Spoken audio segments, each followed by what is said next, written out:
Hello, my friends and family. I hope you had an incredible 4th of July celebration. You know, years ago when my brothers and I were little boys, we were working with Daddy, and as he often did, he called us over to himself and he said, "Hey, I got a question for you boys." "Oh, yes, sir." "Would you boys rather have $1 million or 1 million friends?" Well, we kind of looked at each other, at our clothes we had on, and the house we lived in at the time and the truck Daddy was driving, and of course that you would have thought we practiced. We all said together, $1 million. And Daddy kind of chuckled and he looked at us and he said, "Well, actually, you want 1 million friends." You see, my father always emphasized the importance of having relationships and friends. You said, "What do you mean by that, Daddy?" He said, "Well, if you have 1 million friends," and he started laughing, he says, "you can borrow $1 from each one of your friends, and then you'll have $1 million, and you still have your friends." So we were kids. All we were thinking about was the right now, and we just kind of turned and we walked away. Last Monday, I went on Facebook with you, my family, my friends, and I asked you to help us to raise $50,000 for women and kids, girls and boys in India who had been caught up, some sold into the sex slavery there, but they had been freed to go home, but they had nothing. And so Project Rescue, which is an organization I'm very familiar with, the founders, Dave and Beth Grant, are just beautiful friends. They have an organization that when they got home, they were already waiting on them to help supply them with clothing and food and shelter, and then to teach them a trade so that they would never have to go back again to the brothels.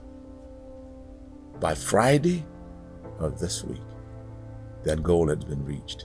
And there's still funds coming in that we will give to them as soon as that comes in. But this next week, because of you are friends, we get to send them a check for $50,000.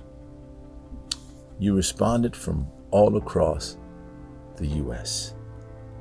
I've written down some of the places. Our friends in Maine, our friends in Oklahoma, some friends in Tennessee,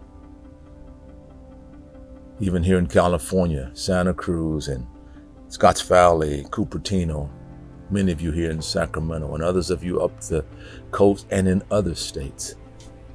I just want to say thank you. The thought of these individuals never having to go back to the brothels, it touches my heart, as I'm sure it does yours, on a very, very deep level. You know, Jesus said in Matthew chapter 6, the following: "Do not store up for yourselves treasures on earth where moths and vermin destroy and where thieves break in and steal. But store up for yourselves treasures in heaven where moths and vermin do not destroy and where thieves do not break in and steal. For where your treasure is," Jesus says, "that's where your heart is." It's apparent that your heart is with the least of these, those who cannot help themselves. And I have a sneaky suspicion that one day when we get to heaven, you'll hear voices and you won't know who they are at first. After you hear Jesus say, "Well done," there'll be individuals that will come up and maybe they'll sing a song. It'll go something like, and I'm not going to try to sing it: "Thank you. Thank you. I'm one of the ones that your resources during that pandemic were able to touch and to set free from those ugly, ugly brothels. Thank you. Thank you. Thank you." My wife Linda is going to join me in saying one more time, thank you. Come on, honey. I just want to say again, thank you to all of you who gave so generously. There's a song, it's called "The Blessing," that has gone worldwide. And that's the prayer that I want to pray over you today. The Lord bless you and keep you. Make his face shine upon you and be gracious to you. The Lord turn his face towards you and give you peace. May his favor be upon you to 1,000 generations, on your family and your children and their children and their children.